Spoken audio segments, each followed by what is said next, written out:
Hey listeners, we wanted to let you know about one of our newest shows at lifeaudio.com, Team Us, a podcast about marriage hosted by Ted and Ashley Slater.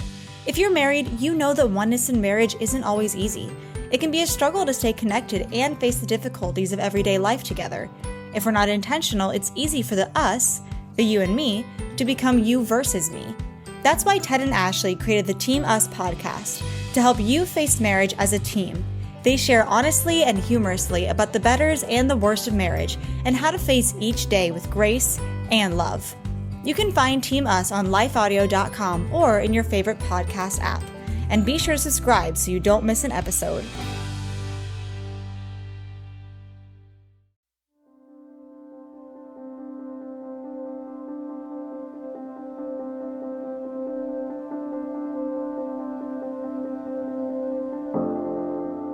When Good Morning is a Bad Word by Catherine Britton, read by Ellie Johnson. If a man loudly blesses his neighbor early in the morning, it will be taken as a curse. Proverbs 27:14. Let no corrupting talk come out of your mouths, but only such as is good for building up, as fits the occasion, that it may give grace to those who hear. Ephesians 4:29. I am not a morning person. My college friends and I still joke about the semester our intrepid Bible study, we were studying Romans with just about every denominational background represented, decided it was a good idea to change our meeting time to Saturday mornings. My nocturnal habits often made me the least inclined to drag myself from repose, and I confess I used the "I think I'm coming down with the cold" excuse more than once. On one such morning, another member of the group decided she would jumpstart my lethargic spirituality. While I was groggily ignoring my roommate's gentle encouragement to come to Bible study, she walked into my dorm room, threw open the curtains to the sunshine, and loudly proclaimed, "Good morning, Catherine!" I have no idea what I said in response, but I'm sure it wasn't Christian. I respect my friend's abiding faith in early bird philosophy, but I was delighted a few months later when I discovered Proverbs 27:14. The Message clarifies the verse by putting it this way: if you wake your friend in the early morning by shouting, "Rise and shine," it will sound to him more like a curse than a blessing. I immediately told my friends about my discovery. I had found concrete evidence that God was not a morning person.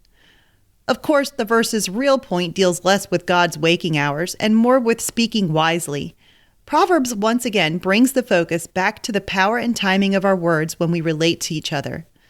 The funny illustration demonstrates that wisdom is more than a wholesome word or truth. Wisdom is also a truth aptly spoken. Sunday school has drilled the catchphrase, "Speak the truth in love," Ephesians 4:15, into our heads. But even this approach can lack grace. Paul himself encouraged his readers to consider that not every word is fit for every occasion. Even the comforting promise of Romans 8:28, that God works all things for good of those who love him, should sometimes give way to grieving when the cancer diagnosis is first announced or a loved one dies. Those are obvious examples, and the more subtle situations are myriad. But here's the lesson I take away from this verse. We're supposed to consider the impact on our hearers. Wise words do more than offer the right word and expect our friends to recognize its truth, even if we choose an inopportune moment. Instead, I have to recognize that the right word offered at the wrong time might as well be a curse instead of a blessing. I take comfort in knowing that I don't have to spew every nugget of knowledge at every pertinent encounter. We're not supposed to be somebody else's Holy Spirit, convicting them of every errant or off-color word, nor are we supposed to be perpetually perky saints, walking around singing hallelujahs all the time. There's a place for bold ministry, but too often I confuse boldness with my very human need to say something, and the results are rarely good for building up or as fits the occasion. Intersecting faith and life. Don't be the neighbor who yells, "Good morning," too loudly. Let's encourage each other with words that will give grace to those who hear this week. Our goal is not to make others see our point of view or our wisdom, but to build each other up in the love of Christ. For further reading, check out Ecclesiastes 3.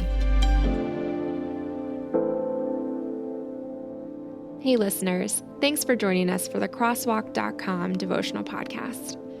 To get all of our episodes straight to your phone during the week, subscribe to this podcast on iTunes or wherever you listen to podcasts. To find more devotional content like this, head over to crosswalk.com.